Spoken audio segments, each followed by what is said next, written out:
I'm Beardyman and you're watching Last FM, sponsored by HP, not The Source.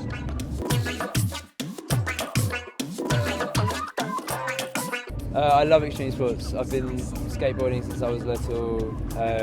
I was the national snowboard champion in 2002. I invented my own extreme sport called extreme sitting, which involves sitting down for extremely long periods of time. I still do it to this day on aeroplanes and in transport, going from gig to gig. It's the adrenaline rush of knowing that your blood could just clot at any moment. Or the fear of pins and needles setting in can be just gets you on edge, and I live off that buzz. I would recommend listening to Captain Beefheart's Trout Mask Replica. It's really weird, psychedelic, mad, kind of psychobilly. Do you know what? There's no genre for it. It's just kind of strange, progressive, avant-garde, rock-based music. Kind of within the rock paradigm, it kind of takes its cues more from kind of experimental music, but it's kind of outside of music, because this guy, Captain Beefheart, real name Don Van Vliet, was just mad and grew up living in his bedroom, not really going out much, just sculpting things, didn't go to school. His parents would feed him, pass him food under the door.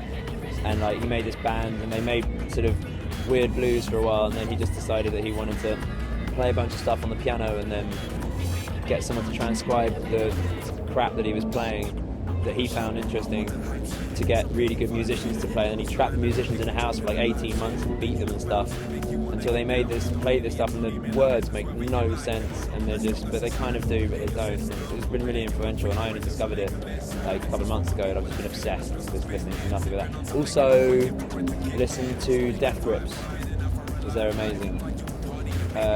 Listen to lots of Trentemøller. Also listen to as much Noisia as you can. I couldn't do music I wouldn't be doing it as a career if I had to do the same thing every show. I think it would drive me insane. I don't plan it. Even if I make a plan, I just go with what's going on in the moment. A lot of bands will they'll plan their set on the road and sort of change it a little bit as they're going along and extend bits. And even if it's a band that uses a backing track, they'll sort of change the backing track slightly to extend a bit if they feel it needs it, and all this kind of stuff.